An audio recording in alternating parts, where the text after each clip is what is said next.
Hello and welcome back to another video. This is a different sort of video and I'll explain why soon, but we've got a watch along tonight for the Borussia Dortmund versus Paris Saint-Germain semi-final. Started at 7:45, so be there, and thank you to everyone that joined the watch along yesterday for the Real Madrid Bayern Munich game. Make sure to leave a like on the video and subscribe, and let's get into it. Now today is about a player called Tosin Adarabioyo, and it's a player I've rated for a few years. When I look at him, calm and composed on the ball, maybe does take too long on the ball at times when he is playing, but a player for Fulham that we've been linked with for a few years now, and it looks like we're gonna miss out. Not that we're probably still interested now, but it looks like we're gonna miss out on another target. I'm not saying that he was our target this year or whatever.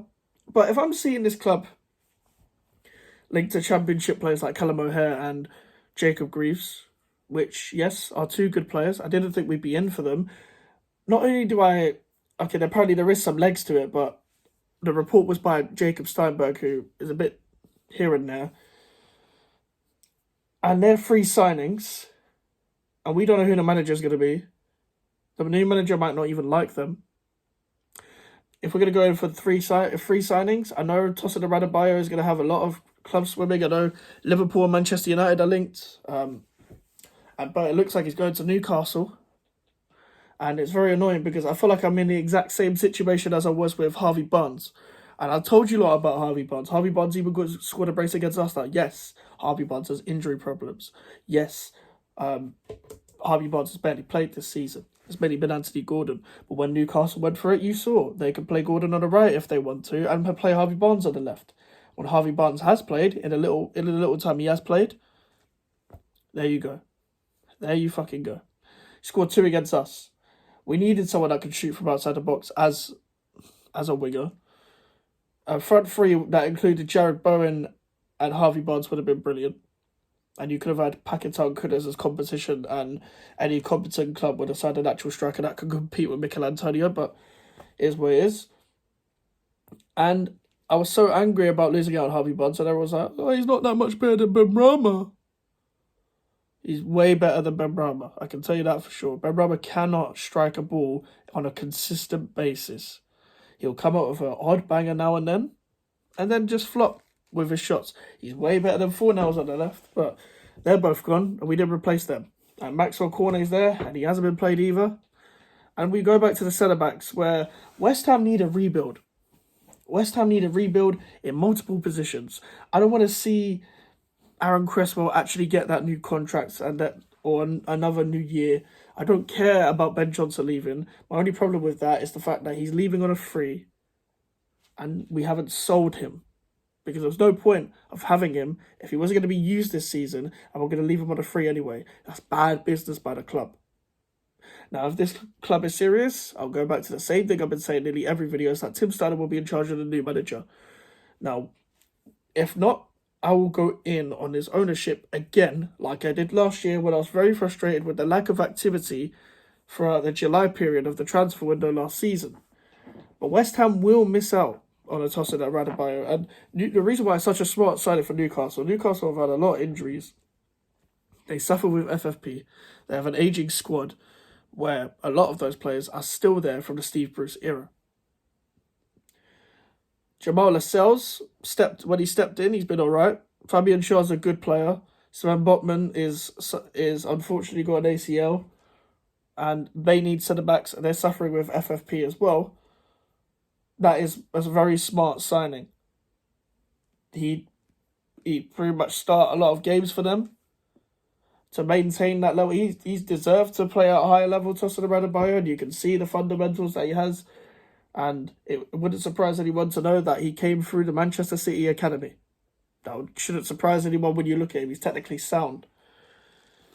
And we seem to miss out on another person again. When you're talking about Premier League experienced players, we always seem to miss out on the gems. Those are the kind of players we always seem to miss out on. And yeah, Harvey Barnes may have been injured for us as well, but he would have came in and made an impact at least. Maybe if we played slightly more on the front foot. I think we're in a kind of part of the season where we're just looking for it to end. There's not really much news that's going on. But this is kind of annoying for me because there's another player that I really rate that's going to another club, and he will shine for Newcastle. And they'll probably keep Eddie Howe. And they'll thrive. They'll go for Europe again. And he'll be a key part in that. He'll make the odd mistake. But with the rebuild, the refresh that we need for our squad, someone like a Mavropanos can stay. Maybe Yanaev again could do better under another manager. Ogbonna is old and he's done. Kurt Zuma is done. Tosin Adarabioyo would have saved us a lot of money. And then we would have had to buy one more centre-back to really get 4 centre-backs that are solid at this club. Because Kurt Zuma has to go this summer. I wouldn't care if Naev again went this summer, but it doesn't look like he's going to go. Maybe they can also see that he's got some fundamentals that maybe can fit under a different manager, but I'm not too sure, but whatever. And Angelo Ogbonna is probably going to get an extra year contract again. As much as I love Angelo Ogbonna, as much as I'd love him to retire here, sentiment doesn't beat logic. And sentiment would be keeping him at the club when ultimately people like him and Cresswell need to go. At least Antonio can play a part. I know Cresswell hasn't been bad this season. He's been good, but he's come in. But if we're being serious, we need another left back. We need a younger left back as well. We cannot have Aaron Cresswell here for another season. Obviously, my opinion on Aaron Cresswell is very different to other people's. Calling him a good servant and stuff. I'll have that conversation another day.